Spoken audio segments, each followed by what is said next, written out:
Alrighty, welcome everyone. Hello, hello, hello, and I hope all the mobs and minions were ready, because if you weren't ready for the ready check, then we are going to pull without you, and you're not getting any loot. And I'm just sorry about that. But, welcome to Final Boss on August the 4th, 2013.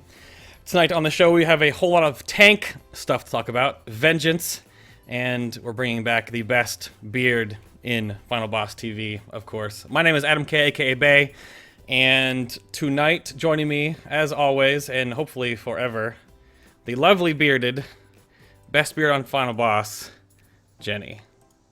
Hello. How you doing tonight, Jenni? I'm doing well. You know, I kind of let it grow out since last week, but I trimmed slightly, just so you could see my beard in its full glory. So hopefully you guys enjoy it, because I know I am. It's pretty fantastic, I will say. I did see the building process of it behind the scenes. It was great. But Yeah, it was impressive. however, completely hairless, however, not somewhere else that you might not want to talk about on the show. We also have joining us tonight, we have Slootbag from Midwinter. How you doing tonight, Sloot? I'm good. How you doing? Well, I think we're okay. My beard is completely dwarfed in context here because Me of too. Jenni's. Me too. Yeah, I'm doing Super some Fine for beard months. maintenance as we speak. Yeah, please rein that thing in. Rein that thing in. And then, from a far-off land that we don't really know about here in the States, and we only dream about going to because we hate the United States so much, apparently, we have Sko of, I guess, like the best guild in the world? I don't know. How good is Method? I haven't heard of these guys before. Have you guys heard of these guys before? Nope. I never heard of them. How you doing tonight, Sko? I'm great, thanks. You?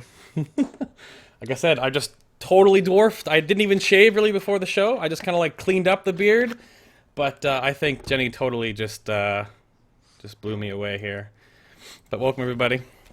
I have a huge show planned this evening, and I thought it was going to be full enough, but then I look over at the show notes, and after Sloot and Sko just went ham, I think we'll be here for like 17 maybe hours or so. So lock in and grab a Snickers, because I don't know where this is going to go right now.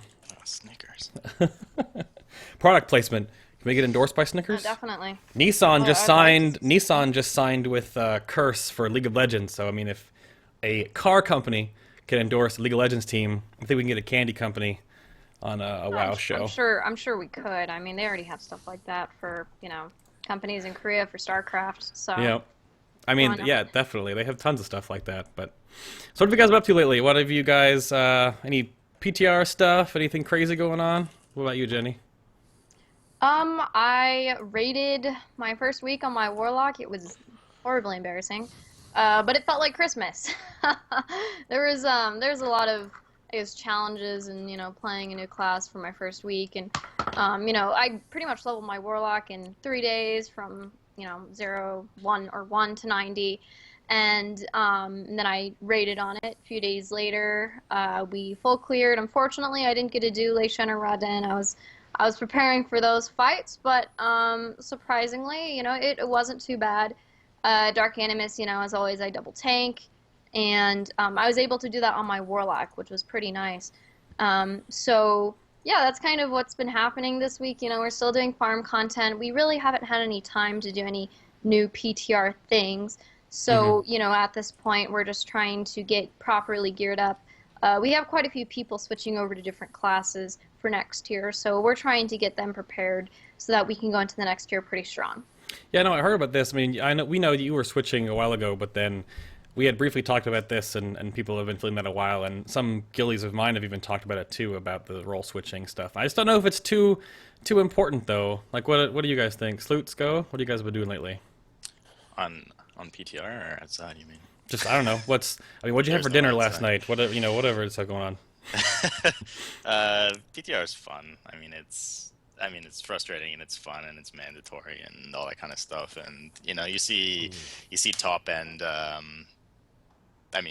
You see top end raiders doing it all the time, and it's fun to see new content, and that's why people tune in for that kind of stuff. But ultimately, you find your Garrelon style fights at the end of the day, anyway. Yeah, Well- personally, Mm. personally, I haven't really been doing much PTR at all, unfortunately. I've just been really busy in real life with work and stuff. So, but I am getting pretty super pumped for Gamescom that's coming up at the end of August. in Germany. So I'm looking forward to that because most likely we're getting to play on the Blizzard stage again to showcase some of Ooh. the TOT bosses. So like Lei Shen, Raden, and stuff, we'll be doing that on the Blizzard stage, I think, in Germany. Ooh. Wow. That's actually what something just happened. What I forgot to bring it up. I don't know. You did something last night, Sloot. Yeah. That was kind of fun. Tell me about that. What happened last night? Yeah, we did an open raid event for it was just basically Horde versus Alliance. It was 4 pros on either side, so it was the Icy Veins guys on Horde, and then a few Midwinter guys on Alliance, and we basically just did a speed clear of tier 14 normal 25 to just for fun, see who would win kind of thing. Surprisingly, it went a lot faster than I thought it would. I mean, it took about an hour for both sides. I thought it would take about 2. It's impressive how quickly you can do that kind of stuff if you have, Hearth set up properly and people not AFKing for trash and that kind of stuff. So who won? Midwinter did, or Alliance did. Alliance did. By, How much? How much? 2 minutes and 45 seconds, something like that. Yeah, the Alliance won so hard. 2 minutes. Surprising. Woo! It was a close one. Wow. Unexpectedly. Just you brush your shoulder off there a little bit just to get it perfect. All right. Well, I think that's good, but I think I'm not gonna touch this next topic because of what happened last week. So I'm gonna let Jenni go. I'm gonna take a drink, and she'll bring it up because I got in trouble for it last week. So just Oh god, is it pet battles? no, no, it's not pet battles. No, no. We talked about last night. We talked about the legendary system last week. Right. With, Okay. Yeah, I mean, we've talked on and on about the legendary system, and I will be able to experience the horrible grind again firsthand on my Warlock. I think, part of the reason why it's going to be very difficult for people to reroll classes is they're going to be quite behind on the legendary. It's not imperative, but it's definitely very, very important, especially as a Warlock, to have my metagem at the very least. Who knows? Maybe in the future we'll see changes in the legendary system where they increase the drop chance for previous quests, from other tiers, kind of like what they did with tier 14 and the sigils. But, I mean, right now, kind of as it is, not super excited. Also, there's a few changes that they're making to, the capes. So now it's not particularly a downgrade. Thank goodness they're going to be upgradable. And I think they're going to be quite valuable going into the next tier. So we'll see how it happens and, kind of the way it works out. Oh yeah, definitely. And I was going to bring this up real quick. We'll jump over here before before Sko and Sloot can comment. But Lore just posted the other day about the legendary system, and we have this, where he comes up with the legendary gem will still function, but the Shaw Touch gems and sockets will not be applicable on the new 5.4 items. They've updated the items to allow the extra socket. It's a very large number of players were getting their extra sockets just in time for the patch to drop. This is not the case for 5.4, however. The 5.2 Legendary Metagem will continue, and the 5.3 Epic Cloak will be upgradable into the 5.4 Legendary, which, as the side note, they have either said it's going to be a 608 to start with, or upgradable to 608. But they feel at this point that the Shaw Touch gems and sockets have plenty of time to be useful, and it's time for them to go. So what do you guys think about that? So, Sleep, do you have any thoughts on that matter? I mean, I'm just not a fan of the whole legendary system. Period. Right now, from an elitist exclusive standpoint, it's a bit irritating that you can just log in for a second for LFR during the week, get all your legendaries. I was hoping deep down that there would be some kind of build up to a rare legendary by the end of it, so that it not everyone got it, but by the looks of it, you're meant to, if you have your epic cloak now, you're meant to just pretty much get your legendary cloak as soon as the patch hits, and then use that for progression. It's also a bit, I mean, I can understand why they're letting go of the extra socket and whatnot, but it's just, I don't know, it's it's annoying. It's something you worked for. If they're trying to link it all together, just leave it in balance around that. But at the end of the day, it's I don't know. Not a fan of the new system. Maybe some kind of combination between this and making it a bit more exclusive or rare would be nice. Yeah, or I mean, the challenges when you get your legendary cloak, make it a little bit more difficult. I don't know. Yeah. I actually managed to do it at my friend's house without, any of my key bindings, without my mouse, no add-ons, no nothing. And I mean, I don't know. I feel like, if they're gonna make it legendary, and especially, the last legendary of this tier, make it something challenging. I mean, the challenges were not that hard. You just had to not stand and stuff, and I mean, Raytheon went down pretty fast for the most part. But I definitely agree. I think it would be a lot more rewarding if it were exclusive, because I mean, you can just log on LFR and get, all the stuff you need, just pretty much do it every week, and then bam, you have a legendary before, even some top tier raiders have their legendaries just because of RNG. So who knows? Who knows? I do think it is a benefit, though, that everyone has access to the legendary rather than like the old style where you had to like pray for a Thunder Fury drop and only a certain a select people would get it through luck. Because this evens out the playing field between the top raiding guilds if everyone has access to the legendary so easily. So no one's going to be like at a disadvantage, right? Well, yeah, that's probably one of the only pluses is that you were getting the cloak to begin with, which is good. However, it's just that we've worked all these patches beforehand to get the gems and the shot touch gems and the extra sockets, and those are gone. And a thing we brought up last week was, why can't we shot touch gem in our cloak? Like, if it's going to go to 600 and not 608, which I guess they've came back on, but why can't we use our 500 gem in our cloak?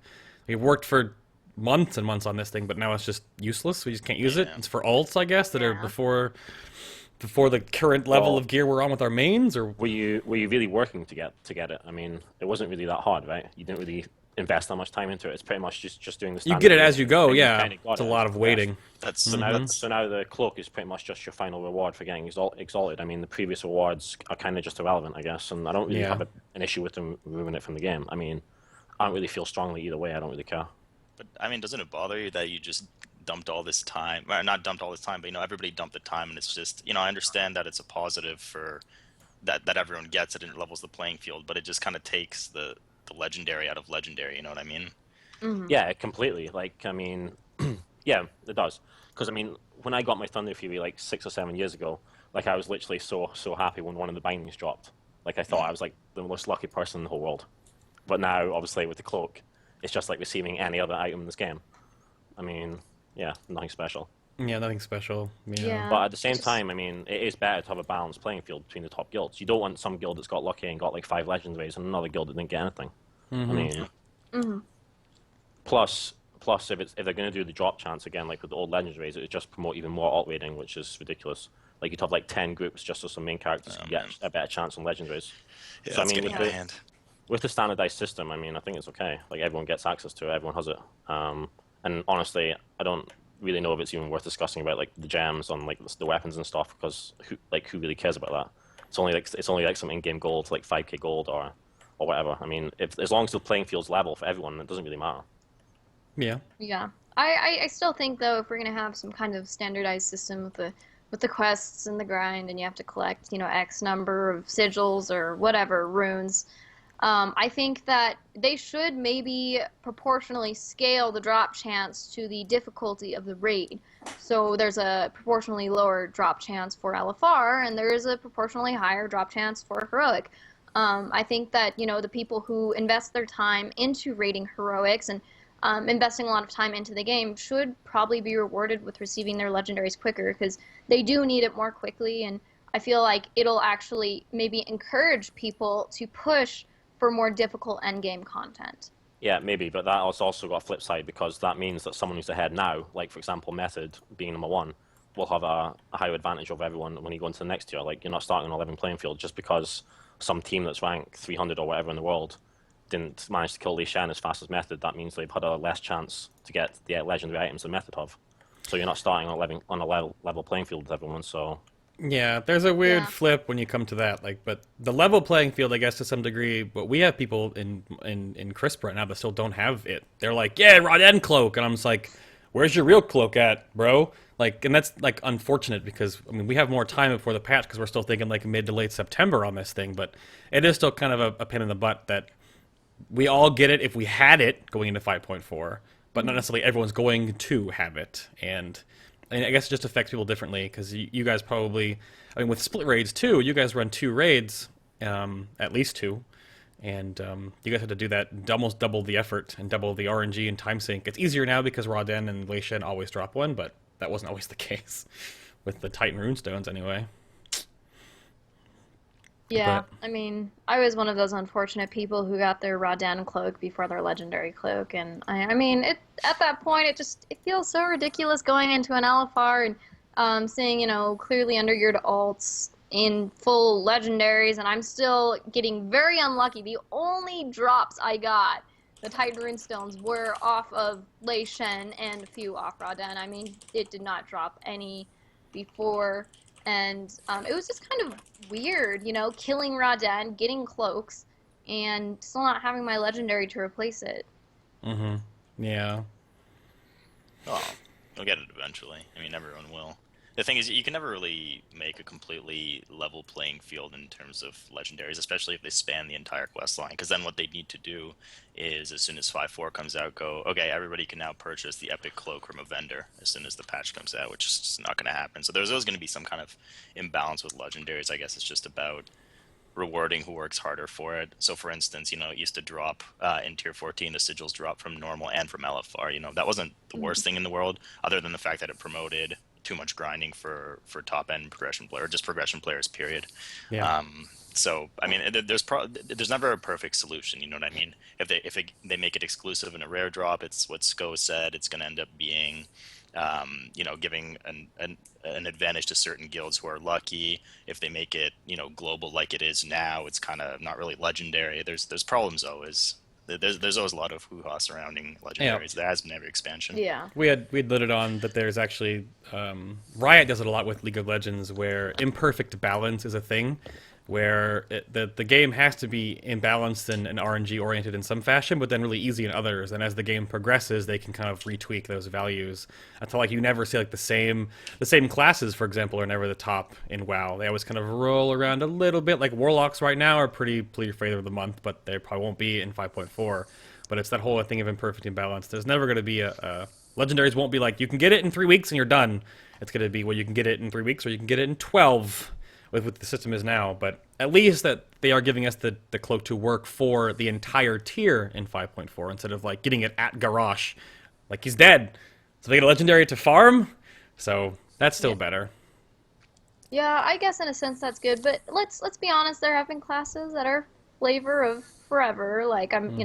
For example, mages. If you can play a mage well, you can almost always top damage meters, regardless of all the patch changes. I've seen mages near the top, and then there are some classes that just get brought up and then nerfed to the ground, and it fluctuates so much that some people don't even want to play that class because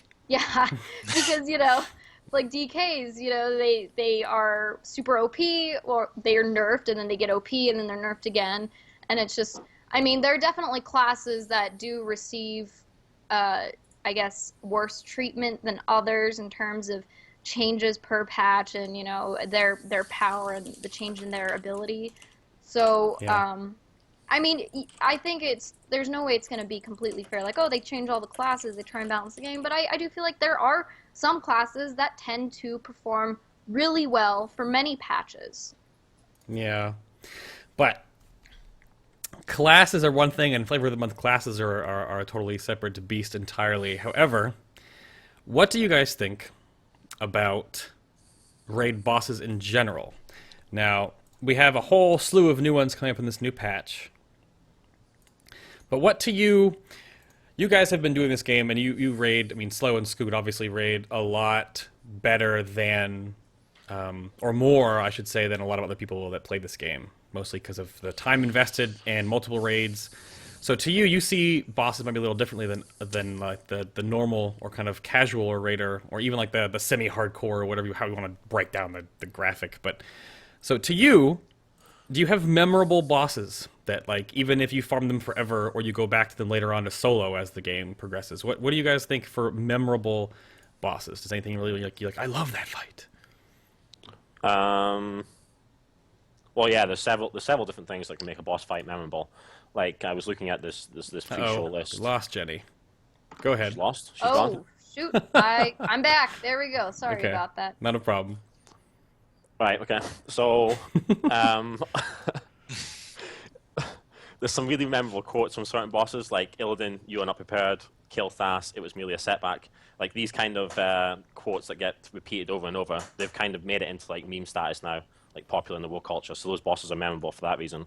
There's some bosses that are pretty memorable just for like the storyline. Like this, I played through Warcraft 3 a lot, the campaign, and it was actually the main reason why I started playing World of Warcraft. So to finally fight Arthas in Wrath of the Lich King, knowing the whole storyline that kind of backed them up was really cool. Yeah, So definitely. that was another memorable fight for me. Character models can make some bosses memorable, like Onyxia, for example. When you're facing Onyxia for the first time, like back in vanilla, when you first started playing this game, like 6 or 7 years ago, that was really cool because she was absolutely massive. Like you could barely even see your character compared to her. Yeah, it was the first big boss. Yeah, it was the first big boss. Yeah, Onyxia, and then of course you've got Ragnaros, like you're filling me or whatever, with Major Doma. That speech at the start of the Ragnaros fight was amazing. Like I remember Absolutely. thinking back then when I was so young, I was like 16 or something, and I was thinking, okay, that is fucking badass. Like I used to watch like Nightmare Asylum videos all the time. Actually, you know that Nightmare Yes. Asylum made leader Pure. I think we Those might have were talked about awesome, this yeah, yeah. already. But I used to watch those videos all the time, Nightmare Asylum videos with Fura, because at the time we were obviously progressing up to Ragnaros, and I just thought to myself, wow, Ragnaros, he really looks really cool. So I think in that regard, the boss is quite memorable just because of the way he looks, just because like the atmosphere you get when you're fighting him, as well. But also the main reason why you remember bosses though is because of the mechanics of the boss, like how hard the boss was. Whether it's like the introduction of new mechanics or if you just managed to really struggle to kill a boss with the current gear levels you had at the time. Like I'm thinking like bosses like Mimairon and so on that you were wiping on for like a week, 2 weeks, and several of these other really hard bosses, normally the end bosses. So they're mostly memorable because naturally, if you're spending 2 weeks on a boss, you're going to remember it more than the bosses that you spent like literally 1 day on or 2 hours on. Oh, So like all definitely. the bosses like up to Lei Shen, you're gonna remember maybe Dark Animus because he was quite hard. But I think apart from Lei Shen, and you're gonna probably remember Radan obviously because of the limited attempts. But up until Lei Shen, there's not really many bosses that you're probably gonna remember in TOT like 2 years from now, other than maybe Dark Animus. I mean, it's all about how much time you spend on these bosses. Obviously, the more time you spend on them, the more memorable they're going to be for you. And there was also one of your questions to me earlier was about the guild accomplishment. So on a personal level, this is obviously applicable because I'm going to obviously have fond memories of the occasions when Method managed to get like world first on a boss or something. Oh, of But obviously course. that's just on a personal level because of the amount of time and effort and teamwork and stuff that goes into getting that kill. Like you're basically living with these guys for like a week to get this kill, like 16 hours a day or whatever, 14 hours a day raiding on the same boss with the same guys. So just like the whole teammanship and stuff, the whole bonding experience, yeah. Fond memories of those bonding experiences in a non-gay way. Oh, you gotta clarify that? I mean, come on. What is it? It's 21st century Well- now. It's the new straight, Romance. apparently. I mean, don't be I don't know what you ashamed. guys' US interpretation is of us EU guys, but yeah, just clarifying that right now. Wow. Sloot, do you have anything? I mean, I was just taking it back. How do you At come the back end. from that? I mean, Can we just like we can just no, move on. Yeah. You know, I mean, it's he nailed it on the head for a lot of it. It is what it is. It's how progressive it was with your team, how globally hard the boss was, and I mean that's just what makes it memorable. For me personally, I mean, a lot of it. You know, there were some. I didn't raid as much in Vanilla's Go. I really started my hardcore career in BC, and starting there was. Really, I'm a BC baby. I love BC. I thought it was super hard. A lot of it was super hard. And after BC ended, I mean, they publicly stated we're never, ever making anything this hard in this game ever again. But that's what I loved about it. And that's never coming back. So to me, a lot of the, you know, when people ask me what fights are super memorable, you know, which were the hardest, stuff like that. I mean, you have the classics. Yeah, you know, Lich King Heroic was obviously very hard.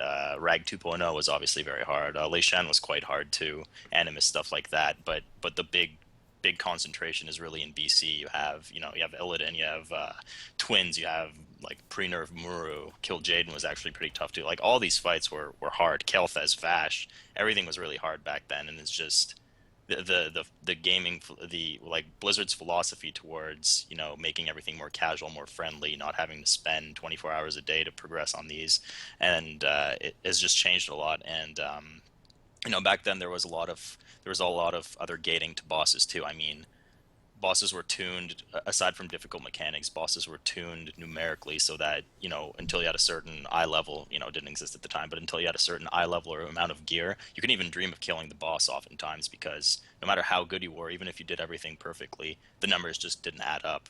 So you had to spend time farming gear, and then finally it would open up killing a new boss. Whereas now it's possible to you know, 1 week an instance, or, you know, like Method 3 week Lei Shen kind of thing. You know, that was surprising that that boss even lasted that long, but that kind of artificial gating doesn't exist anymore. Yeah, definitely. There's no like long term, or like how to get to like this instance, this instance, this instance. Like back in BC was a huge example. I mean, raiding in Burning Crusade is probably the closest we've gotten to it has been Mists of Pandaria, but there's been no gating, there's been no like steep curve. They just like open the boss up and they gate based on how many are open, just for like a smooth flow. I think that might solve some of the headache of bosses opening up with the slow gate, just based on the server. And every Tuesday you get 3 more bosses or whatever else happened, which I think that was to stop some of the avalanche of content for maybe some of the top tier guys. You don't have to worry about LFR and Valor and all the bosses in all 3 instances, or all 14 of them in a row, or 16, or whatever the heck. So that's like the only thing we have now, but that's not character based. It's just Blizzard based. So, and then on that, with the how bosses are balanced now, what to you, or if there's anything are there balanced encounters in WoW anymore, or is everything sort of like this is super easy or this is super hard? What do you guys think about balanced encounters, if that exists? I would say that a balanced encounter is an encounter that the developers have put into the game that's actually killable at the time that players reach it for the first time. Like, for example, there's been certain fights in the past that were literally impossible to do. Like, just making the DPS checks with the current gear you actually arrived at that boss on. Like, you had to wait a few resets to actually give up a bit and then finally reach the DPS check. So, I mean, I think that an encounter is balanced, so to speak, if it's possible for a 25-man raid group to feasibly do the DPS, pretty much. Yeah, that's what I would say was a balanced encounter. Maybe also balanced in regards to you don't need to stack like 10 Warlocks, for example. Yeah. But That's what I was going to say. Yeah. to be fair, I mean, I would if the boss was killable with 10 Warlocks when you actually reached it, then I'd still say the fight was balanced. I think I would only say a fight isn't balanced just when there's no way you can kill the boss with the current gear in a fight with a 25-man raiding group, pretty much. So, Yeah, I mean, definitely. a good example of like a balanced boss, I would say, in my opinion, was the most recent Lei Shen. Like, that boss was literally the best balanced boss that I think I've ever fought against. It was Because we were hard, just- but it wasn't ridiculous. It wasn't It was- hard with it- your gear though. It was It wasn't really a DPS check solely. well. It was, to be honest. When It we first was, it reached was. It was definitely a DPS check. Like, when we first reached it, it was just killable. Like, probably we were slowly progressing on the boss for the whole week after we reached it, slowly making progress, and like we only just could make the DPS to kill it with like perfect play, perfect movement, because obviously you're wanting to make sure you've got the perfect strategy and the minimal amount of movement so people can push out the maximum amount of DPS and stuff. But I would say Lei Shen is like a perfectly balanced boss for an end boss. So I think Blizzard did like the best job they've ever done on an end boss actually with Lei Shen. Yeah, I have to agree. Yeah. I mean, I would like, you know, the great thing about the tier 15 raids is less of them are gear checks or item level checks, but, you know, a combination of mechanics, coordination, and damage, as well as being aware of, you know, the current state of your class. So I think it was a nice combination that they did. You know, I don't feel like really there were very many bosses that were just straight burns. You know, where it's just kind of tank and spank, and if you hit Berserk, then you need a higher eye level. So, I mean, there have definitely been times, though, where it's been close. Like, I know for, you know, watching Darumu progression, it's really close with Berserk. And that fight, it does have mechanics, but they're not quite like Lei Shen, where if one person screws up, everyone's completely dead. I mean, there's a few of those kind of mechanics, but it's not to the same degree at all. Yeah, I mean, I don't know. The balance has just changed. I mean, what Sco's saying now is true. You know, balance is, can you do it with the current gear you have? Because I mean, I just talked about BC being impossible to kill bosses or some bosses in the first week kind of thing because they're just gated by gear. So back then, you know, balance was, you know, can you kill the boss by week 6 or whatever it may be. Now it is just about getting to the boss and killing it. And I think another note about balance, aside from class stacking, which has been annoying. I mean, Lei Shen would have taken a lot longer for some guilds to kill if they didn't have 3 or 4 warlocks, as opposed to and some DKs for grips. You know, you'd have to deal with Ursals and stuff like that. It would just be a nightmare. Doable, but much harder. But what it is, another thing to note now is that these encounters mechanically are tough enough, like especially Lei Shen, for instance, that you can still wipe to them for several hours a week even after you vastly overgear them. I mean, we do it in our rate now. You know, we bring alts in, you know, stuff like there's excuses, alts, you know, people aren't used to their alts, maybe whatever. But at the end of the day, I mean, you could still bring a 550 eye level raid against Lei Shen and still wipe several times just because someone messes something up. They don't grip the ball lightning. They don't soak bouncing bolt, you know, whatever it may be, which is kind of a breath of fresh air. It's not just tank and spank and then the boss falls over, you know, 4 weeks later because you outgear it so severely. Yeah, which is definitely a positive thing. Again, I think a lot of people really agree that Lei Shen was probably one of the best bosses they made for this tier, because it really makes up for tier 14 being kind of bleh. I don't know how to say it. You finally get all the way to the ending, or at Shaw of Fear, and you're just like, this is it? With just DPS ads and pray. Yeah, that was And that was it. That was the whole fight. And even in it wasn't 25-man too impressed with Heroic, that. you can skip, I don't know if you guys skipped the mechanics of the platform phase, but you can alleviate an entire part of an encounter, which is not supposed to happen, I don't think. Blizzard intended for that. But you totally can without repercussion. Look at Rodan. It's true. It definitely. I'm pretty sure they... I wonder how they put Rawdan in. Do they want you to go blue, red, blue, red, blue, red? Like, how does that even work? Because the fight changes tremendously between the blue and the red orbs. So do you just do what we're doing now? Was that intended? I would love to see what they intended. They didn't intend what we're doing now. I mean, to be honest, I don't know exactly what they intended, but they definitely didn't intend it so that you skip an entire phase on a super hard bonus limited attempt boss. That just doesn't make sense. Yeah, I don't think Yeah, so I either. feel like they just kind of put the ingredients there and then, you know, hoped that human ingenuity would kind of develop the strategy. I know for some fights they want it to be definitely more guided, but I feel like, you know, it was kind of an opportunity, especially for guilds doing it for the very first time, you know, not communicating the mechanics, having to learn and invent strategies. So I feel like that boss in particular is definitely, it could be one of those bosses where Blizzard's put all the stuff in there and they said, okay, you guys figure it out. Yeah, I think some of the bosses definitely go to that mechanic. I wonder how much testing they do, because, I mean, PTR has been pretty good lately, but sometimes they just, like, throw a whole bunch of stuff on a boss and then just put it on the PTR and say, they'll figure it out, you know? Like, I wonder if they build a boss with a solution in mind, or just build a boss and say they'll figure it out. I wonder how that works, honestly. If you guys, I don't know if you did any testing on Black Fuse, but that fight is a nightmare. And that fight, I just kind of feel like they threw out there and they were like, let's see what happens with testers, and you're like, oh. What does he do exactly? He's just at least so far, based on tuning and whatever, it's definitely looking to be the Animus style cock block pre-last boss of the tier. You have to like choose basically which machines you want to kill from a conveyor belt, and then deal with the repercussions of not killing the other ones and stuff like that. But it's just, I mean, you have this massive platform for the boss. And for anybody who watched, you know, like some of our heroic attempts, I mean, every time we wiped, the entire like 95% of the platform was covered in drills and fire and lasers and shit, and you had just nowhere to go. Meantime, the boss is like debuffing the tank. There's an ad that hits increasingly hard, and you're just like, whatever. Yeah, that sounds a little bit like there's an encounter in Star Wars: The Old Republic, which I kind of play a little bit on the side, where you actually fight a mini boss to get coins to purchase currency in the encounter, and then you basically pick and choose which mobs you want to fight in phase 2. If you buy the mobs, they come up and fight with you to help phase 1. But then when you go downstairs, you have to fight everything else that was left. So that seems like it's kind of, I haven't seen it myself personally, but it sounds a little bit like that encounter, just with just a conveyor belt. So maybe a little less, I guess, creative, maybe, because some of the fights in Star Wars: The Old Republic are pretty fun. But for boss encounter wise, that just seems like, yeah, if you guys think it's just like a hodgepodge of stuff, then I'll go with you on that. But so hodgepodge bosses.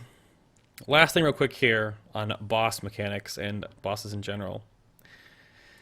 To each of you, what has been your most difficult raid or boss specifically you've ever encountered?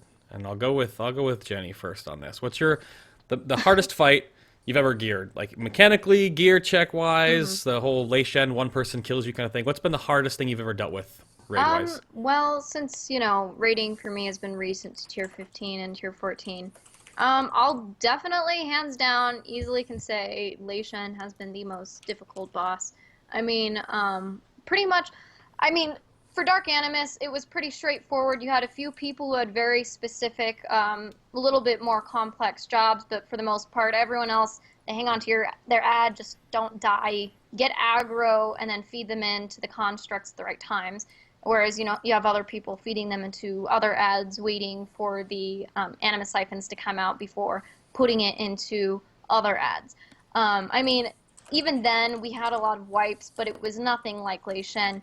You have people down in the first and second phase, and third phase is not looking too great for you, especially there are certain mechanics where if you screw it up, you're gone. You're a goner, especially on the ball lightnings. If you don't have the positioning correct and you have it spawn in melee, or the fuse lightnings spawn in melee, and you don't have a grip or an AoE stun, it looks really bad in the future. And people, they go down like flies. So I think Lei Shen, it's a little bit more forgiving than Dark Animus, but at the same time, it's you have less. There's more turns to screw up. You can screw up way more often in Lei Shen than you can Dark Animus. Dark Animus gets progressively easier as you get further in the fight. It gets a little bit harder for healers, but for DPS and tanks and organization, it gets easier, and eventually you're in a burn stage where you kill it before it kills you. But Lei Shen, the fight, even at 10%, 10% health, a lot of people say, okay, we're pretty much there, but really that's the hardest part of the fight. So a lot of HP at 10% technically too. So yeah, definitely, I get you on that. What about Sko? What's been your most difficult raid boss to date? Well, it depends. Like, if we're talking about, there's many different things that make bosses difficult. So if you're going to say like a boss that's actually killable and balanced at the time, then I would again honestly say that Lei Shen is probably the hardest boss, like balanced boss that you can kill with the current gear. There's some other bosses, like for example Ragnaros, where like the phase 3, I think it was, with the meteors, if you get 2 meteors instead of 4 meteors, it makes the whole fight different. But I think like there's so many different bosses that are hard for different reasons. Like, I remember, for example, if you go back to Naxxramas 40 and Vanilla again, the 4 horsemen were actually really, really difficult at the time. Even though nowadays that boss would be literally a walk in the park. But it's just because no one had really seen that kind of complex, let's say, mechanics before in the game. Like, the game was progressively obviously getting harder, and the developers are trying new things. But so the 4 horsemen in Naxxramas was mechanically challenging, I would say, for the first time. And Myron was really challenging in Uldar. That's another boss that springs to mind because there was actually so much going on at the same time. So many abilities, so much fire to dodge. So that basically required like sickly high DPS, really good movement, a lot of individual skill. Definitely. But I think like the best boss, again, like I was saying earlier about being balanced and being mechanically challenging, is actually Lei Shen. Like, I think this is really honestly the best boss that Blizzard have developed in a long time. So yeah. Yeah, dang. You brought up one thing real quick, too. I don't want to go off on a tangent, but before I go to Sloot's answer, you brought up Mimiron in Firefighter, and that was a hard mode encounter where you actually changed the encounter with it. You didn't just toggle it to heroic. Do you, from a high-end raid progression standpoint, do you like the heroic toggle in fight, or do you like the heroic little, like, difficulty setting on your video game? Honestly, I guess it's always fun to press big red buttons, but it doesn't. Other than that, it doesn't really make a difference, I guess. I know it's funny you say that, because I remember going back to my own progress again. We had a bunch of wipes because we had some failed trials just randomly pressing the button, like before we were ready to pull and stuff. There's like there's definitely some basics there. There's actually a few guild kicks even, I think, of trials. Like that boss was just a drain on everyone, I think. Like at the end, people were just randomly pressing the red button, like fucking us up. So Well, yeah, the red button is definitely a little bit. I mean, if anyone watched Dexter's Laboratory back in the day, gotta press those red buttons. So then, Sloot, what was your Get off of my laboratory. yeah. what is your Sloot? What do you think for most difficult boss to date? I mean, from current rating times, it is Lei Shen. I mean, it's from, and by current rating times, I mean fights where it is realistically possible to go in there with current level gear and kill the boss if you play really well. It's definitely Lei Shen. For kind of, I guess, pre-Wrath models where there was artificial gating with gearing and what that. I mean, it's there's too many handfuls there. Pre-nerf Muru, I mean, Kill Jaden was hard. Illidan was hard at the time. It's just, what I noticed on Lei Shen that was kind of nice in the end, and then, the first time we watched Method's kill video after they got their world first was really interesting, is that, a lot of those fights back then, if you think about BC, aside from the gear gating, it's just the complexity of some of the things you had to do aside from class, like class balance and all that kind of stuff. A lot of what you had to do back then, I remember spending hours on Illidan setting predetermined positions on each character, predetermined groups. Same with Kill Jaden, same with Muru. You know what I mean? You had to focus on so many things, whereas a lot of bosses don't have some of these requirements anymore, some of these positional requirements. I mean, they have loose positional requirements. On Jinrock, you got to stand in the pool to get the damage, get the fuck out of the pool with everything else. But on Illidan, it had to be rows of people perfectly spaced out. Same on Kill Jaden, and then on Lei Shen it was a breath of fresh air, because for a lot of the phases you had this kind of positional requirement too. That even to this day, like Midwinter, I don't know if BL and Method still do this, but we, before every pull based on who's in, we practice positioning for every phase just to avoid a headache later in the fight. So Lei Shen was really cool in that sense, that it kind of brought back some BC style demands in terms of what you needed to do to succeed on the boss, or at least make it a lot easier. Oh yeah, gotcha. Mm-hmm. So Lei Shen for sure. And before that, take your pick at any of the crazy hard BC fights before they were even nerfed. Yeah, no, I gotcha. But I mean, it's definitely different. I think a lot of us talk about the same bosses as being really hard ones. I think those really stand out the test of time. That we did. Personally, I did a little thing before MOP launched where it was called Regression. We went back through and did all the 60 content at 60, 70, at 70, 80, at 80 without doing stuff that was higher past our tier with gearing and stuff like that. And some of those bosses we got back to, again, we were just so nostalgic. They weren't as difficult because they had the Cataclysm talents and balancing, but like some of the ones you mentioned before, like Kael'thas and Arthas and Lady Vosh example, like those are really fun fights that like took people to really pay attention and be coordinated, and some of those kind of have a downward spiral lately, but I wonder if we're going to see a lot more of that in the future. Oh, he's fighting his camera a bit. I told you. Yeah, it's falling off. I got it. You're getting blinded out by the light right quick here too. What happened there? Yeah, there's a window. People say that when they watch my stream. Around this time of day, it's like the right side of my face just turns into white. Like he's just bright light. Just this glowing. It's my good side coming out. Oh, is it? Is that what it is? Well, before we get on to the nitty-gritty here and get right into what we really want to talk about here, I'm going to take a moment to tell you guys about one of our awesome sponsors that's on Final Boss that has been helping us build helping us build all of this up behind the scenes and really make this possible, and that is going to be howtopriest.com. If you guys need or have any priests in your guild that have no idea what they're doing, need some help, aren't putting out the numbers they need to do, you want to send them over here to howtopriest.com, set up an account, get on the forum, start talking about anything and everything priestly you want to do. And as the chat room goes crazy about H2P, it is a pretty amazing community of priests of all shapes, sizes, colors, races, and specs that you can figure out pretty much everything you need to do about priests. There are some great moderators there that have been on the site for years and years since beta, that can definitely give you anything you want to know about priests. Just go up there, make a forum, ask around, and check them out. But they are part of the Final Boss TV crew, and I am super excited that they are on board. I hope you guys can go over there and enjoy their forums. So, now we get into it. let's do this now. Before I bring up the actual main topic and start getting you guys on your soapboxes, let's go right to these PTR notes, because this just happened the other day, and I'm sure you guys have some things to talk about. Vengeance has been nerfed. The blue notes come out the other day that Vengeance now grants attack power only equal to 1.5% of the damage done, down 1.8. The tooltip used to say 2% apparently, but it was actually 1.8. And tanks no longer receive Vengeance from many persistent AoE effects, like standing in the fire. And from missed attacks, dodging and parrying an attack will still continue to work as it did before. Vengeance gains from being critically hit, like sitting down before Lei Shen, have been reduced by 50%, and there is now diminishing returns on Vengeance gains while tanking multiple targets.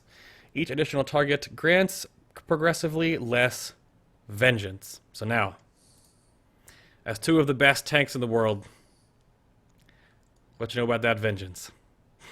I think the tank DPS has always been really important in making up DPS checks in all the progress fights for a long time now. And I would say that when making calculations to see if you can make the DPS checks, that I would normally consider a tank to be about 50% of a normal DPSer in terms of damage.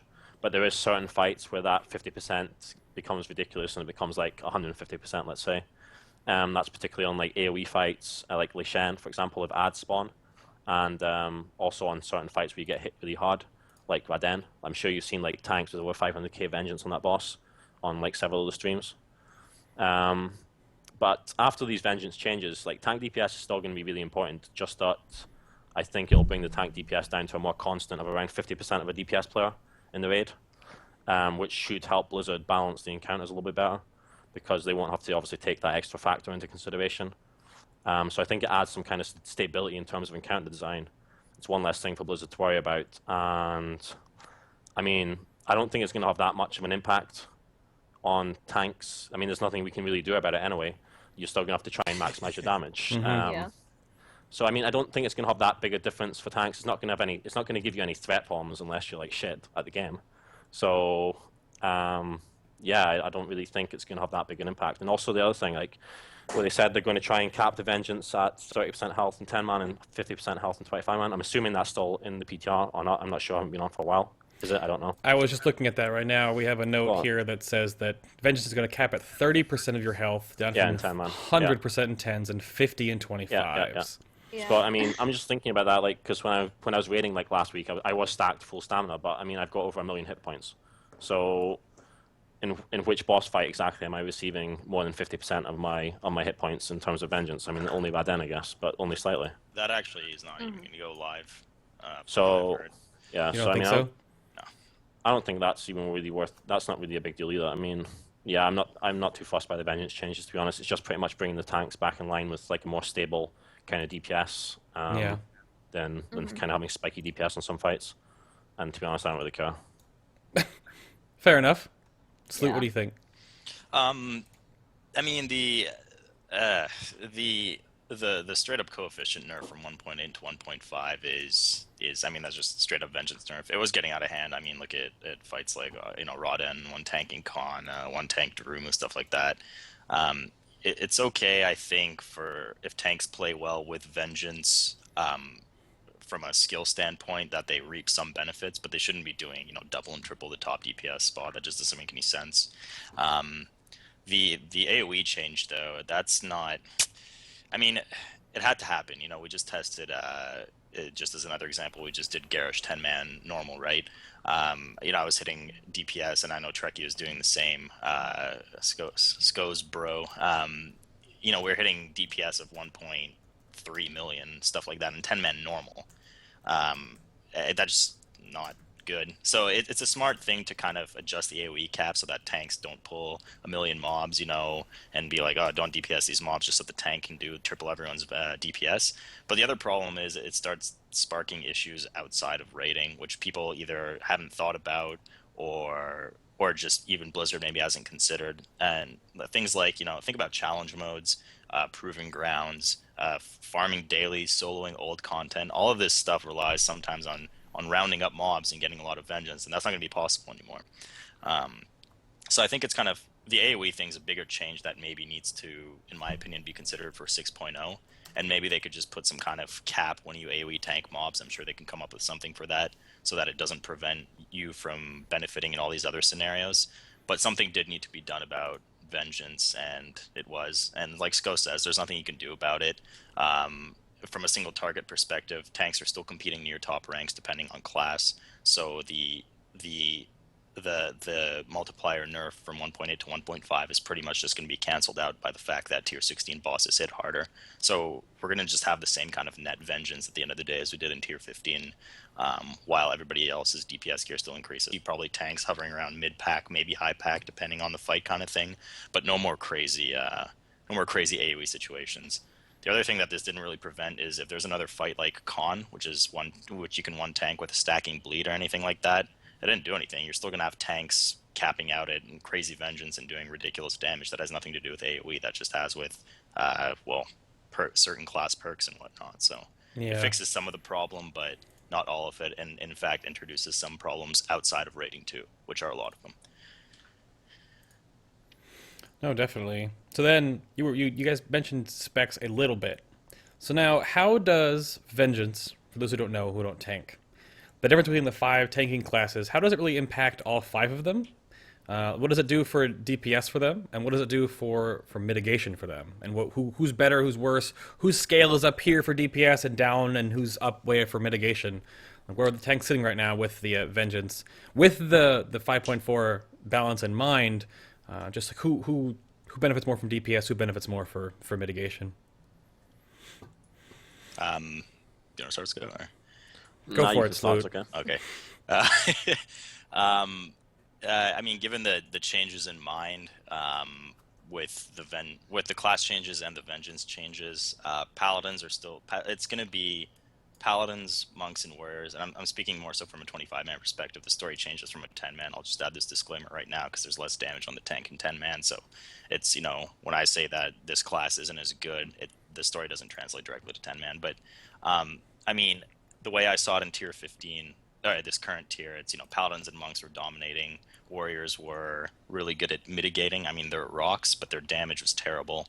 DKs were just too spiky. Their damage wasn't great. And Druid's damage and off-tanking ability was good, but in terms of a main tanking role, Druids really suffered. So they kind of saw it to it that they buffed the right classes to a certain extent. I still think Druids need a bit more, and DKs too probably. But Warriors are now getting crit as a mitigation and an offensive stat, obviously. That's but right. mitigation Yep. Stat. Yep. So that's going to be huge. I'm really excited about that.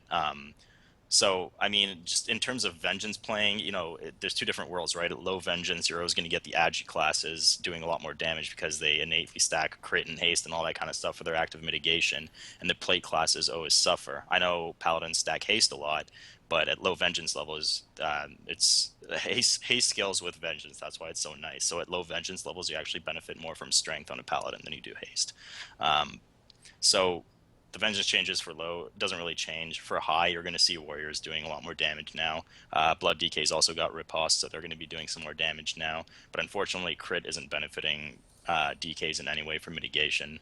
So you're still going to have abusable mechanics based on your active mitigation, and the strength of it. So you got like monks, monks and paladins can mitigate any kind of physical damage. Doesn't matter if it's avoidable or not avoidable or not blockable or anything like that. So they're always going to shine in that sense in terms of their mitigation form of active mitigation. But the other side of it is every class has some kind of healer absorbability that scales with Vengeance. The other ones didn't. Yeah. So, Warriors of Barrier, there's Guard, there's Frenzied Regen, and then there's Word of Glory. So all of these abilities scale with Vengeance, but obviously Shield Barrier is king here compared to the others because it's an absorb, and every tank wants to prevent damage rather than taking it and reactively healing next. So Warriors dominate in that category, and they're going to benefit more from Vengeance and stuff like that. The reason I kind of left DKs out is because DKs don't scale with Vengeance directly, right? Their Blood Shield indirectly scales with Vengeance in that it's based off of the amount of damage they've taken, which is the same metric that's measured for Vengeance, but they, it doesn't scale directly, so they have to take damage to get a higher Blood Shield, and that's not within the same timer as the Vengeance timer, and it's just they need to sometime in the future, maybe 6.0, consider linking Blood Shield to Vengeance just to make everything active mitigation together. And they also don't have a second form of active mitigation. I just listed all the classes have a mitigation style active mitigation and then some kind of heal or absorb. DK's is Yeah. just one thing. You just push your button and it heals and it absorbs and everything in one, which is not too fun. And I know Rig's watching, and I'm sure he wasn't happy me saying that, but that's the truth behind the class design, There's some If flaws. It feels funny too because you brought that up, and to touch on that for a moment, there was definitely a. Am I wrong in saying that the tank changes that they were going to make going into MOP were based on more DK oriented? So they wanted to make this active mitigation system where your tanks have to like basically work for their mitigation, not just like they just stand there and they pop a cooldown, but they have to it's in their rotation, it's part of their skill set, and they wanted to base it off DKs, but DKs got like the weakest active mitigation of the classes because they only have one active mitigation, which they just basically spam before they get hit and as they get hit and after they get hit and all the time. Yeah, So like it's not necessarily the weakest. I mean, it depends on the situation. I mean, look at bears, right? You have so many mechanics that are just big hits that are coming. There's some of them already in tier 16, and every single class has something that they're like, oh my god, this huge like 8 billion hit is about to hit me. Let me do something about it. All right. So warriors can barrier or block if it's blockable. You can SOTR for paladins. You can get your blood shield up for DK, and for monk, obviously your shuffle like never ever falls. But what do bears do? Right? Bears are just like, well, I hope I don't die from this hit, right? You can't avoid, if it's an unavoidable mechanic like triple puncture, you're Yeah. screwed, right? So it's just, bear design in that sense is a bit flawed to me because they're the only class that cannot pre-mitigate. I mean, there's, like, why don't they make it so, remember, like, Word of Glory overheal and Kata, why not make it so that bear or Frenzied Regen overheals and absorb? Just as a temp fix. I know Ghostcrawler just posted on the fact that they don't like bears relying on dodge, but that's for 6.0, and they're going to suffer this tier as a result, even with the Sure. health boost. Yeah. So yeah, you're right. It was balanced. Sorry, I kind of went off the side tangent there. It is balanced it's around okay. the blood. It is balanced around the blood DK. Active mitigation, Kata model because it was a cool thing to do back then. But they just they're like, okay, well, since DKs had this awesome model, then let's make all other classes do all this cool stuff, and we think that the blood DK one's fine, so we're not going to touch it. But like, there's just so many fixes that they could easily make to at least bring it in line. Make blood tap scale with vengeance or something. Who knows? Yeah. Yeah. Definitely. So, on the next topic, what class or spec do you think can make the most of their vengeance? How about Sko go for that one? Yeah, you go for that one, man. Well, it isn't a protection warrior, put it that way. Well, why? Let's go with why isn't a protection warrior taking the best of their vengeance compared to the tanks? How about that? Because as Slootbag is saying, we don't really have a stat that we can really stack to increase our damage while also mitigating damage at the same time. That's obviously going to get fixed in 5.4 with the crit. But right now we're just getting absolutely destroyed by monks and paladins on the damage meters, as happens every single week on my stream when I'm raiding. So yeah, I mean, a warrior is not really going to benefit that much from vengeance as much as some of the other tank classes. But I mean, I don't know if you want to take it from this, Sloot.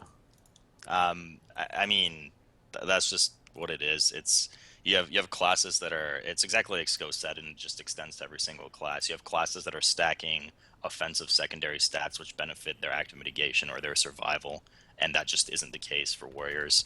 I know DKs can stack haste, but it's just not nearly as competitive with mastery. Unfortunately, they need to just buff haste or at least make crit somewhat beneficial, especially because they're adding riposte. It doesn't make sense to add a crit mechanic to blood DKs and then not give them some kind of crit mitigation benefit from it.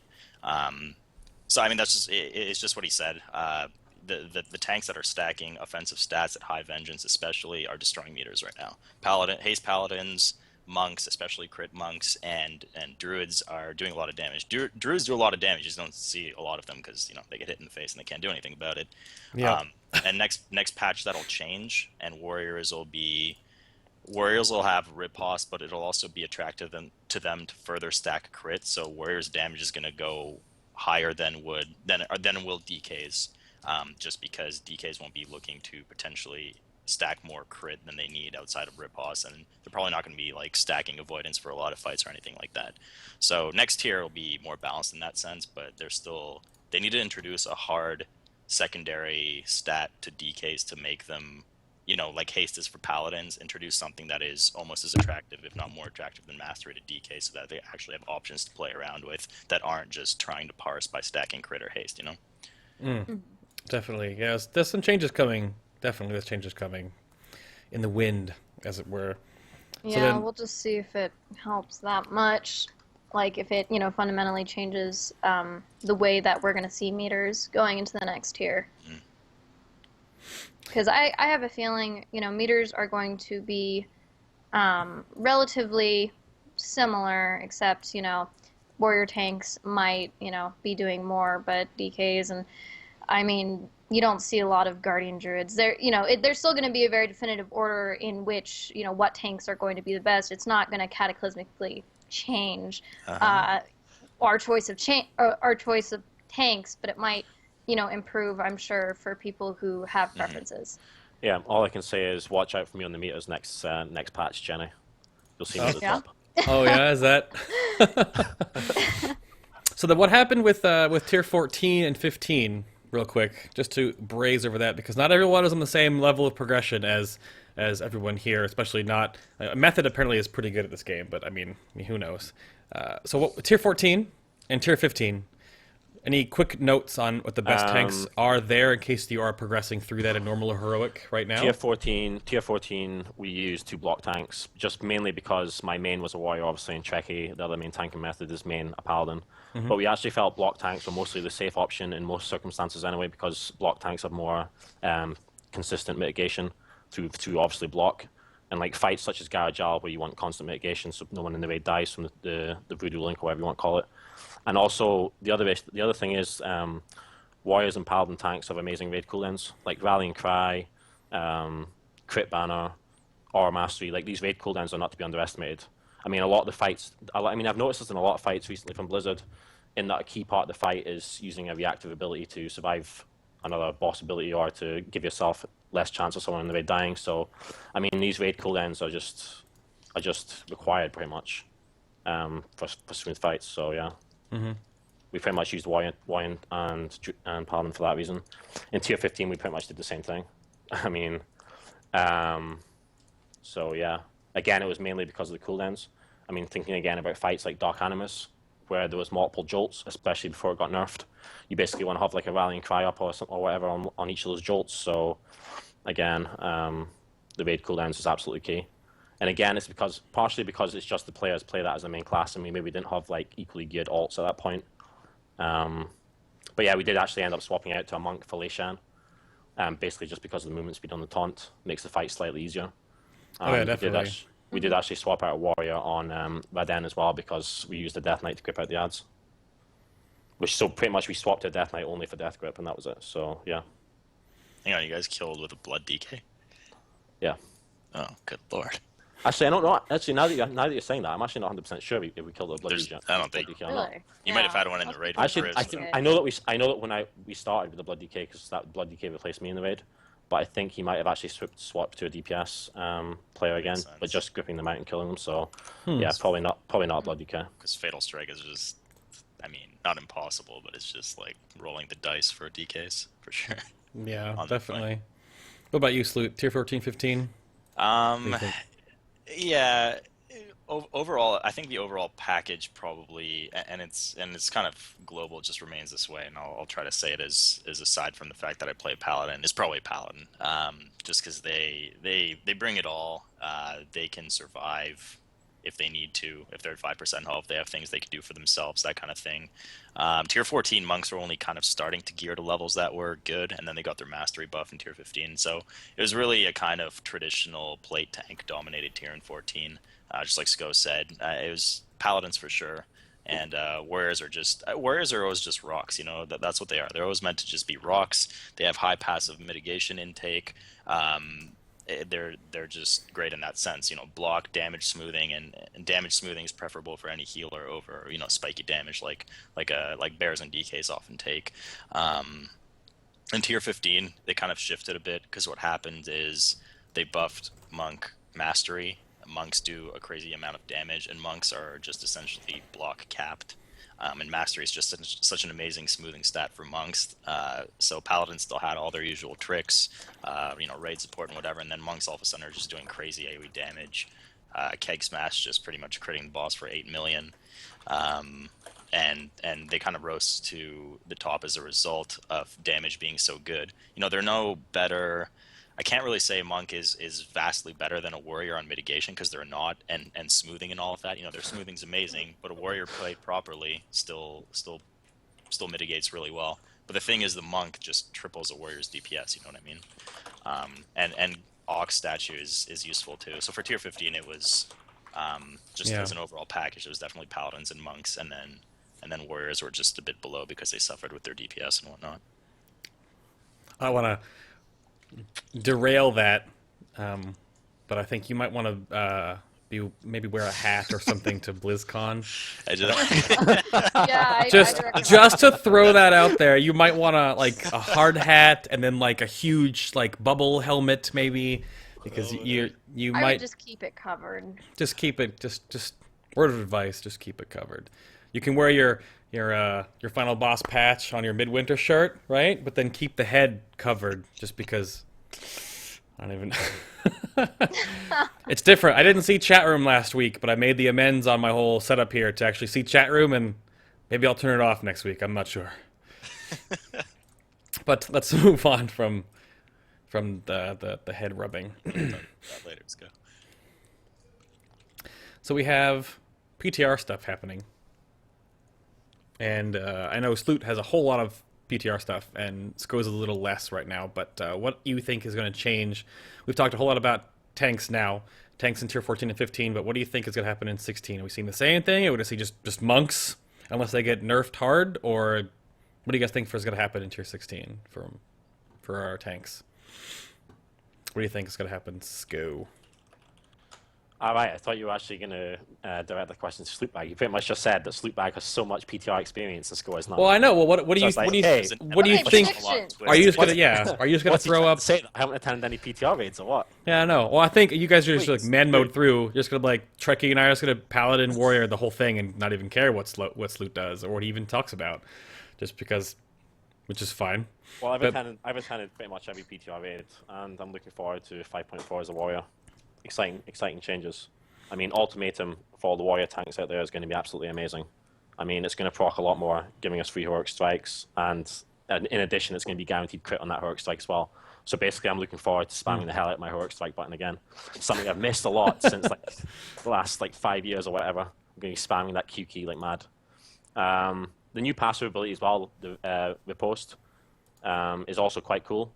It's not really something that I'm going to really be, let's say, aware of, so to speak, 'cause I don't think it's gonna prevent me from gemming for, let's say, mastery because of the critical block, which can proc and rage for an extra 10% flat damage. That's why you still want to probably stack mastery. But either that or stamina. I mean, it depends how the progress goes. But yeah, another exciting change actually, now that I think about it, is the shattering throw for warriors is now free. That was like a massive pain in my life because you used to have to pay 15 rage to put up a shattering throw at the start of the fight. So no more 15 rage cost on that. So I think that means 1 more heroic strike for me, which I'm happy about. So yeah, I mean, in general, I'm looking forward to playing a warrior in 5.4, and I'm sure Slootbag now has a wealth of knowledge on all the other tank classes. Well, I gotta get your spotlight out of the way first, because now Sloot's gonna just throw up all over us. So Yeah, I mean, No, man, I don't have to shout. I was I'll probably- just no, I think people definitely want to know what's happening with tanks in tier 16. That's the whole point of the show. But I mean, we gotta get the the eyebrows and the Dracula hair up there first.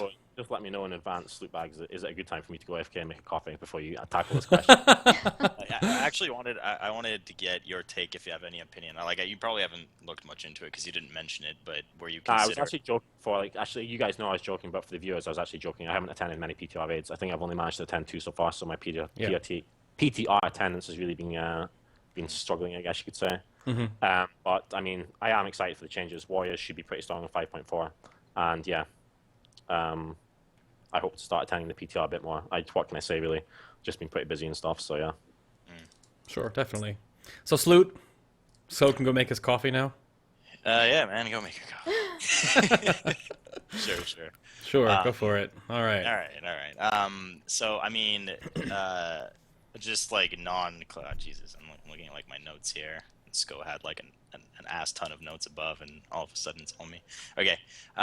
So I mean, there's a lot of changes for tanks, generally speaking, outside of classes too. You know, we can get to classes briefly for a moment in a sec. But you know, obviously there's the vengeance changes. Obviously there's the consideration of the meta gem being buffed for tanks. There's the tanking cloak and the DPS cloak. You know, what's the consideration there? All of this kind of stuff.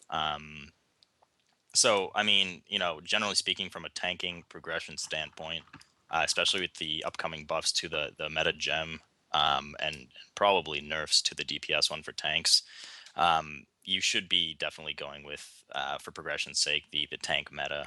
It's just, you know, your number one job as a tank is to stay alive, right? DPS is a secondary benefit, and if you can play well with Vengeance, that's fine. If you can't, whatever. But your job as a tank is to stay alive for the sake of progression. If you die on progression fights, then that's the end of it. You're probably going to wipe, and you're just wasting time, and you know, potentially giving up rank and all that kind of stuff. Same with the cloak. I mean, the cloak is huge. It is literally Ardent Defender. Wrath style for every single tank. So I don't know why you wouldn't want to take that with a 1 minute cooldown. That's going to be a big deal. So definitely take that. Um, they uh, they they're making it so I actually just saw a blue post on this. They're making it so that you can probably have both legendary cloaks. So you could have a DPS one and a tank one. Well, I mean, what I'm going to be doing, and it's probably advisable, you know, if there's any, once tuning is done for all the bosses, if there's any boss that you come to for progression where the tanks don't do anything most of the fight, they're never in danger of dying, whatever, it's definitely a consideration at that point to maybe throw on your DPS cloak to help DPS if it's a DPS check. But predominantly, you should always be inclined to use the tank cloak, absolutely. Um, so that's just kind of like the overview of what's going on with Vengeance and tanking, which we talked about to death already. As far as classes go, I mean, you know, Sko already covered Warrior. That's pretty much the truth of it. One thing he didn't mention, I guess he went off to do coffee, is that crit is actually becoming a defensive stat for Warriors now, which is a consideration for mitigation builds to after you reach whatever amount of mastery you want to reach, you know, whatever you're comfortable with. You know, there's a consideration after that. Do you want to just go stam heavy? Or do you want to go maybe crit heavy for higher mitigation builds? And that all depends on the boss. And you know, there's always the stam versus mitigation argument, and it really just comes down to the boss. Is it all physical damage you can mitigate? Obviously, you want to mitigate it if you can play well enough. If not, then definitely go with the stam build for bleed heavy fights, for magic heavy fights, for not pressing your keys correctly fights. You know, stam gives you an error buffer, so to speak. So that's it for warriors. DKs and Druids just they needed love, and they just didn't get that much love. Druids are getting another 20% health, which is a big deal, and it'll make Druids very good for magic-based fights because they're going to have the highest stam coefficient now of any tank at 40%. The closest after that being DKs. Yeah, so I mean, they're gonna have a butt ton of health, and especially if they stack stam on, you know, magic heavy fights like Shaman comes to mind. You know, the melee is never threatening on that fight; it's just a lot of magic. So bears will have kind of an area to grow in terms of stam, but for you know typical bosses where there's unavailable mechanics or any of that, bears are still going to suffer from the same problems that they are now, just spiky damage. It's just that their spiky damage won't be as spiky because they have a bigger health pool, you know. And I've noticed already that Blizzard started implementing. Heavy boss mechanics, or sorry, like the hard-hitting boss mechanics, you know, like was triple puncture as an example in tier 15. Those kind of mechanics they're actually making avoidable now to kind of give some benefit to these avoidance tanks that were not preferable in a lot of fights, aka bears last tier, like Nazgrim's. Oh, okay. Yeah, Nazgrim's Sunder is avoidable. Malkorok's debuff is avoidable.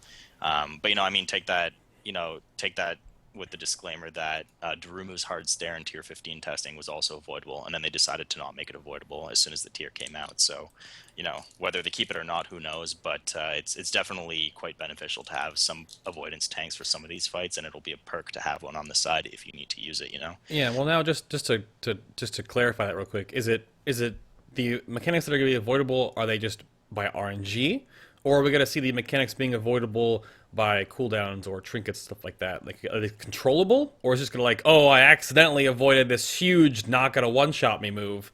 So how does what's the difference there? What's the pros Well, I and mean, cons? it's more so geared towards those necessary debuffs that they have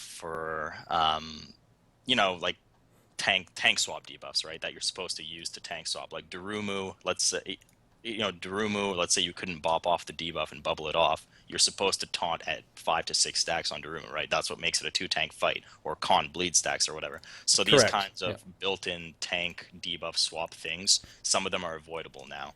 So imagine like Hordon's triple puncture, but being avoidable. Bear tanks suddenly aren't so bad, right? Because they can avoid them once in a while. With a lucky string of avoids, they get the debuff to fall off, right? I mean, we're having that on Nazgrim testing. I was testing with a Guardian Druid, like our usual Feral One Guardian for it, and I'd get sundered 3 to 4 times because I'm a plate tank, and then he'd go on there and not get sundered for the entire minute after one, and the debuff would drop off, and I'd just be sitting there doing nothing, So there's definitely some benefit to be had there. But as far as any big oh shit hits that they've implemented so far, like execute on Nazgrim, those aren't avoidable yet, and Bears still suffer. Bears still suffer on those as they did on any unavoidable mechanic in tier 15. And I mean, I already touched on DKs. They already got some love with damage. In terms of mitigation and smoothing, they got some love with Scent of Blood. It procs from dodging and parrying now, which is nice. So they're going to be seeing a lot more heals and blood shields. And obviously, they geared it so that the Blood DK 2-piece is actually quite potent too. Adds extra charges to your Bone Shield, the more rune strikes, the more runic power you use, basically. So that's nice for their smoothing purposes. Monks and Paladins, obviously, because they dominated the tier, didn't get much love. In fact, they got the opposite of love. Monks just got straight up damage nerfed. Their Keg Smash does like 18% less damage, and they also had I love the way Blizzard words these things. They also had a bug coefficient change that like changed Vengeance scaling on some moves. What that actually means for people who don't know is that at high Vengeance, monks have been nerfed for damage. At low Vengeance, they've been buffed because they changed the coefficients to a lot of their weapon damage-based skills. So you're not going to see 25 heroic monks doing the crazy amount of stuff they're doing now for AoE, especially because AoE Vengeance has also been nerfed. And Paladins just had, frankly, I mean, I'll say it as a Paladin, they just had OP mechanics nerfed. I mean, Battle Healer is no longer a thing. We were like matching healing with just a glyph, which is silly. So they completely gutted that. It's gone. They nerfed our Sacred Shield, which is just a buff that we put up and absorb damage every 30 seconds. So there's not a lot of intuitive gameplay there. So that's been nerfed now.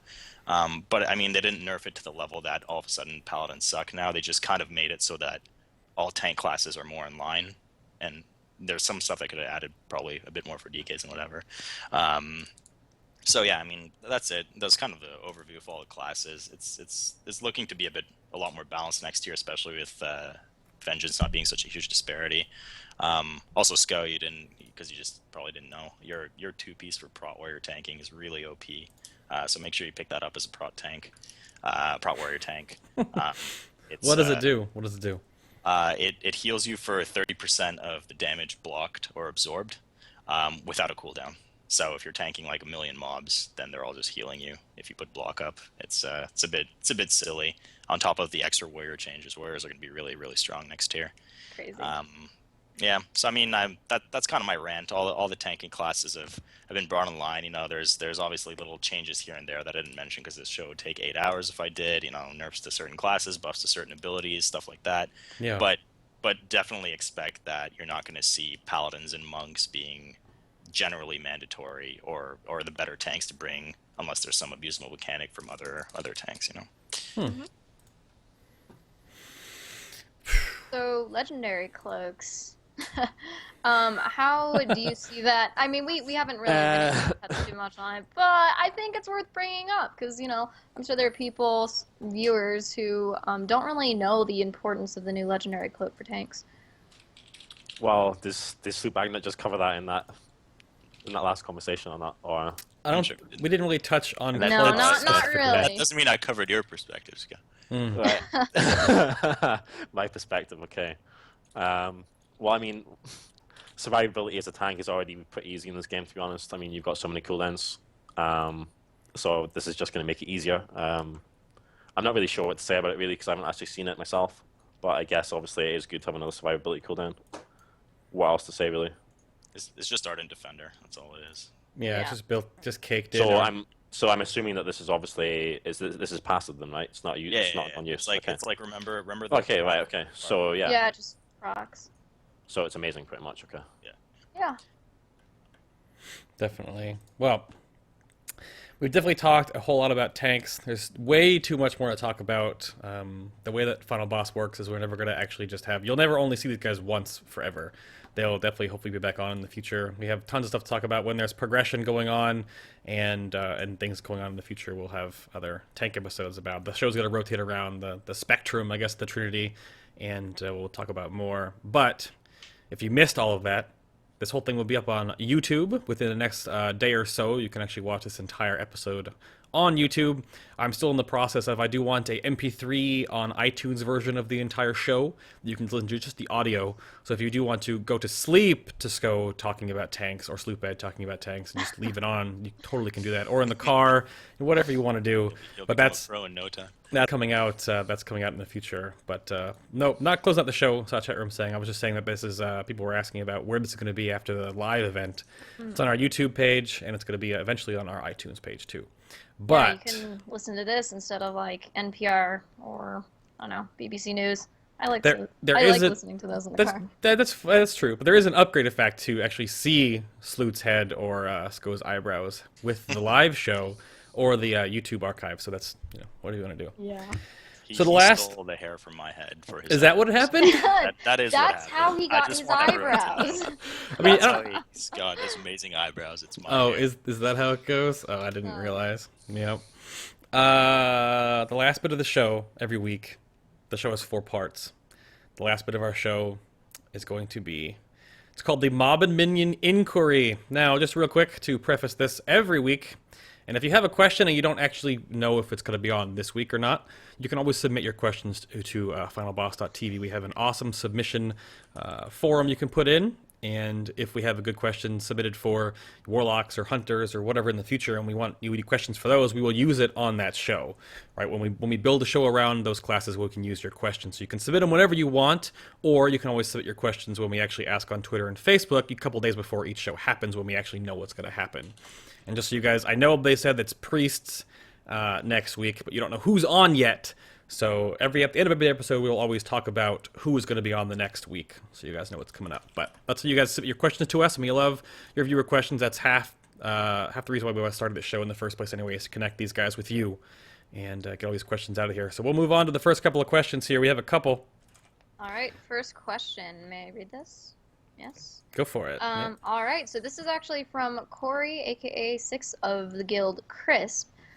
His question is this: what are your thoughts on the issue that certain tanks, namely prop paladins and brewmaster monks, can ignore and gimmick certain boss mechanics by being able to stack them to higher levels than other tanks, and then use cooldowns and abilities to reset/avoid said stacks to completely eliminate the need to adhere to the actual mechanics involved?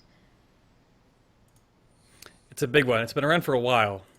So what do you guys think? Yeah, that was a bit of a wall of text. Yeah. Can you repeat the question, please?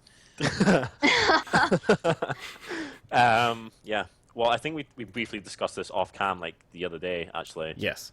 And we were basically saying that mitigation that you're talking about is possible for other tanks as well. I mean, it's just you swap out the Paladin Bubble for Blessing of Protection to reset stacks on certain fights, for example. But I'm not sure. I think this question was more directed to Slootbag anyway. I've actually kind of forgotten what the question was already. But I'm just. Repeat it. Yeah. Okay. I've got it. What do you think about ignoring it and gimmicks certain boss mechanics? Yeah. Resetting stacks, like getting them really high. Resetting stacks. Yeah, I mean that's everyone can do that, but pretty much with Blessing of Protection. There might be certain fights where actually I can't think of any fight where a Paladin has an advantage over, like, let's say, can you Slootbag wire? Maybe just in terms of resetting, no, Sko's right. I mean, you could just anything that a paladin can bubble, aside from like magic debuff, you can bop, so it doesn't really matter on the tank at that point. Maybe just in terms of survivability, just because of active mitigation, shuffle and shield of the righteous mitigating all damage, so you can one tank a con. But even then, just bring a paladin, bop the warrior or whoever, and end of story. I mean, for what it's worth, this QQ, like has been mentioned, is legit QQ to a certain point. Is pretty much going to be non-existent next year. I've been desperately trying to bop and bubble every debuff on every boss, and they've pretty much made them all immune now. So it's kind of Oh wow. moving to a thing of the past. I guess they don't want tanks doing that kind of stuff anymore. Okay, well that's a big confirm because I was wondering about that if they're going to keep that kind of arc Yeah, in the game. But if you've tried Yeah. to get everything off of yourself already and it doesn't come off, then okay. We're actually I mean, you're doing. gonna force tank swaps pretty much. Yeah, we were doing Malkorok like 10 normal, and I remember one attempt, 5 attempts in, I'm like, oh, I wonder if I could bubble his damage debuff off, and I bubbled it. I was like, okay, there you go. So there's a mechanic. And the next pull we did it, they hotfixed it so you couldn't like, just Oh. They were watching you do it and they were just like, "Oh yeah. no, don't do that." bastard. No more Slootbag. Okay, fair enough. Fair enough. All right. Well, what's the next one? All right. Let's see. This is from Rusa of Dread, if I'm saying it correctly. How do you feel about the current tank as DPS playstyle most tanks are doing?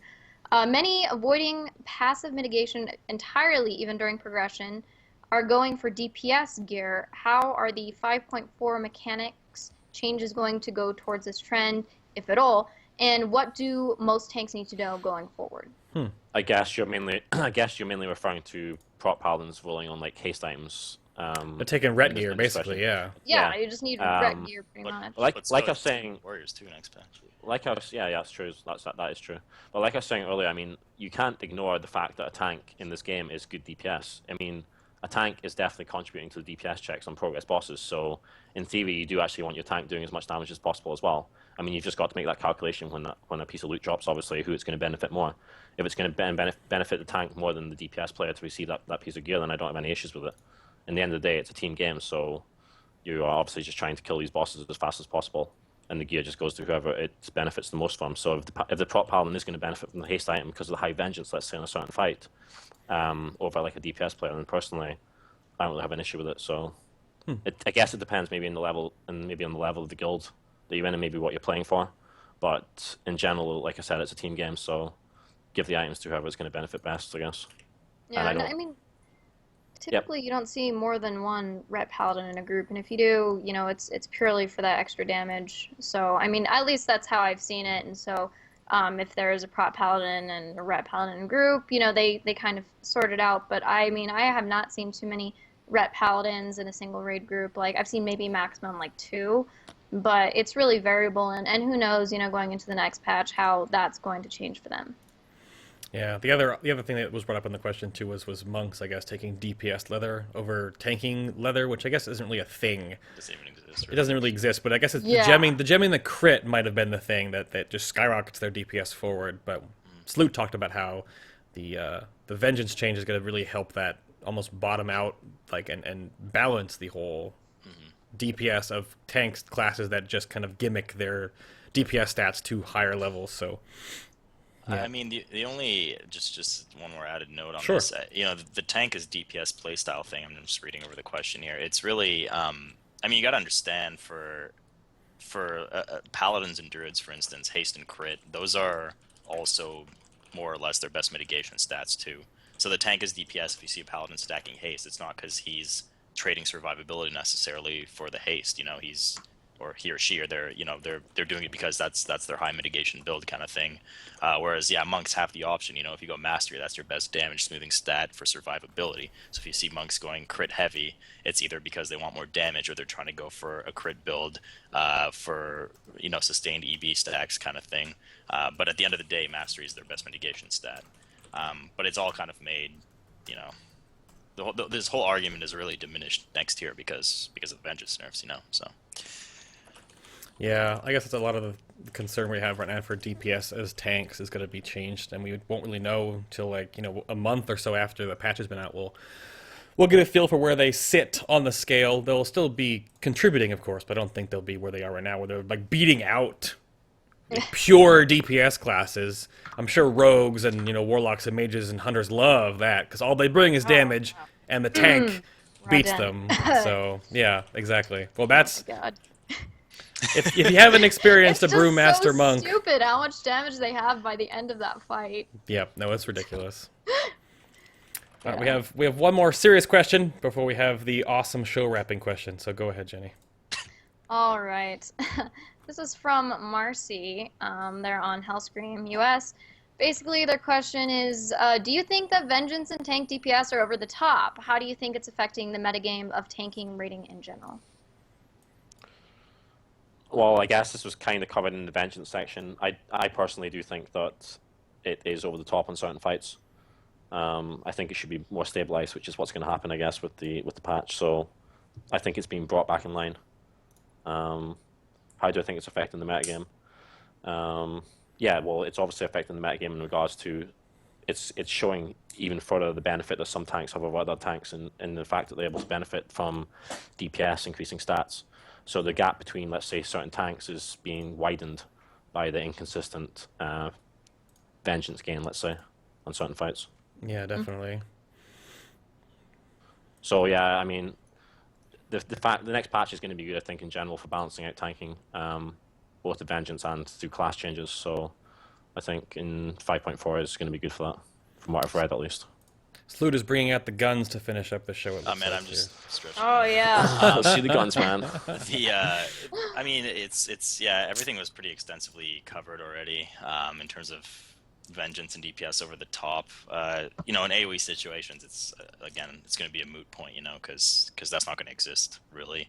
But there will still be situations, again, a la Iron Con, if there's any bleed style debuff that you can bop or anything like that that you can one tank, that's still a single target Vengeance gain, and you're going to see, you know, or if there's another Raw Den, that's still a single target Vengeance gain that has nothing to do with cheesing AoE ads. So there's potential that you'll still see tanks doing double DPS of the top DPS on some fights, though I don't think there may be none this tier, who knows. So that's still in the realm of possibility. But as far as AoE tanking, standing in fire, the actual Vengeance multiplier, it's not a big deal, and it needed to happen. I mean, Sko is absolutely right. It was getting kind of ridiculous, you know. So I'm glad they brought it down, and surprised nobody mentioned also the whole. I'm really happy they fixed the whole sitting as a tank thing. That was so. Well, that annoying. was. I think I put that as the first point when we talk about Vengeance. That Teabagging. being getting crit by sitting down, Vengeance gain is reduced by 50%. So I still think that might be still a way to literally jumpstart your Vengeance, but I don't think it's going to be getting crit by Lei Shan on the start of the pole, and then you turn around and you shield slam him for 3.3 million or some stupid crap. Well, I mean, look, to be completely honest, there's a handful of bosses in tier 15 that if you sit, you literally double your Vengeance, and it's just such an overpowered mechanic that if you could do it with safety and make sure you don't die, which some classes can, aka Warrior, because you pop block before you do it, Paladin, Monk, Shuffle, stuff like that, you know, Paladin, SOTR. Gaining double Vengeance from that kind of thing is just silly, and I'm glad they fixed it, because it does encourage that kind of play. When you're trying to meet tight DPS checks, and you know, you sit on Lei Shan to get to like 600k Vengeance to meet that DPS check, that shouldn't be allowed to happen. Yeah, no, it is kind of obtuse, I guess is the good word for it. Oh, yeah. All right. I think you'll still see the teabagging tanks. It It won't stop them. To no gain. Teabagging tanks, what the hell? Yeah, I mean, you just Both on spam receiving sit. and giving ends. I don't know. I'm just saying there's a hell's certain going on here? prop paladin out there who just sits for crits. Sits for crits. That's crits. quotable. There you go. All right. Allow the WoW. Allow the there are Allow things the that WoW, allow for the WoW. Slootbag 2013. That'll be a whole other episode where we just talk about how these top guys do it. But okay, the last question we have here real quick. This is going to be directed at Slootbag. So it is actually, Dear Slootbag, first off, as a prot paladin, I'd like to thank you for the excellent job you have done with all of your TOT pally guides for tanks and your continued feedback on the forums. This is actually from Sam IM of Crisp. The Pally Tank community thanks you. My question is simple. And it's something I can relate to. Do you shave your head with a razor, or does it all just fall off during raids? I do not shave it with a razor. Actually, I just clipper it to like a 0 level, which is, you know, just baking it off. So I don't take the razor to it. No. but I probably, if I tried, I probably couldn't grow the luscious strawberry golden locks of hair that I did years ago, due to it falling out over raid stress. So it's kind of a combination of everything at this point. Well, that's what I'm actually. My nice widow's peak you see here. That is from raid stress. That is not because of I'm 28 years old. That is raid stress, absolutely. So I'll keep as much golden hair for you, I guess. But you can. Thank you. You can keep that. Just remember, we talked about it earlier. Yeah. Just cover that up at BlizzCon. I lost my beard the same way. It's I'll okay. keep the disco ball going. Will you? Yeah, well, keep it, but just make sure you cover it. Unless I don't know. I think it might be cool. Do like a promotional fundraiser where you can sign Sloot's head. You know. You know, something like that might work. I don't even know. Oh man, way too many head jokes. It's fine. But I think it's about time for us to get out of here. Thank you guys very much for your questions. Again, this is going to be every Sunday here over at FinalBoss.tv. My name is Adam K, aka Bay, and we at Final Boss here, thank you very much for showing up and being here all week. We have a ton of mobs and minions in the chat room. You guys are all beautiful, and if you're not bearded, maybe you'll grow one out and join the crew, or just shave it all off like Sloot, it's fine. I'm not sure anyone in the chat room, however, will be able to make their eyebrows as awesome as Sko's. So joining us this week, though, again, as always, the very lovely and not bearded currently right now, Jenni. I salute you, minions. Definitely, and we will see you all next week. And one more time on that amazing hair job, Slootbag of Midwinter. Thank you very much for joining us tonight, sir. Thank you. It was a pleasure. And I'll leave the camera on him longest, I guess. I don't know if there's some reason you mobs and minions want to see Sko of Method. Thank you again, sir. It was great having you on the show. This was a lot of fun. Thanks. Hopefully you see you guys in the future. I learned a lot from Slootbag as well. So Yeah, see, that's what it was. It was a worthwhile experience. Forge Educate friendships, man. Educate the best in the world. So if I'm Okay. gonna, like pokes go after There this, you you'll be go. like, who are you? And Yeah. I'm sure I'll be seeing Slootbag at BlizzCon and quite a lot of you other guys, I guess, as well. Yeah. Absolutely. I don't know if you guys are also going to BlizzCon, Adam and Jessica, is it? I will be. Yeah. I'll be Actually, doing sorry, BlizzCon Jenni. this year. Yes. Yeah. Okay. So Yeah. I guess I'll see you guys there. We will be. Hopefully we have Final Boss swag to hand out at BlizzCon. That'll be funny. We're thinking either in the realm of t-shirts or cool bracelets. Those are two awesome things. But and again, now for the final wrap-up here. Next week on Final Boss. I don't have the right lower third up here because I'm terrible at running the show. We are going to have Drevka from Something Wicked and Sacer from Obscure Reference as our priest. The episode is dubbed Discourse is Holy. We're going to break down the differences between Holy Priest and Disciplined Priest, their strengths and weaknesses, and how they battle each other out in the raid scene right now with the past tier coming up with tanks, and then what's coming up in tier 16 for them. So if you guys want to learn how to heal through Drevka and Sacer's knowledge, we'll see you next week, 4 p.m. Eastern, 1 p.m. Pacific Standard Time, right here on Final Boss TV. You guys have a great night. Thank you very much for seeing us. I'll see you later. Wave bye, guys. Don't wave, Sko. There you go. Fine. You know what? There, No. everyone. I'm trying to wave without lifting my arms up. Have a great night, everybody. We'll see you next week.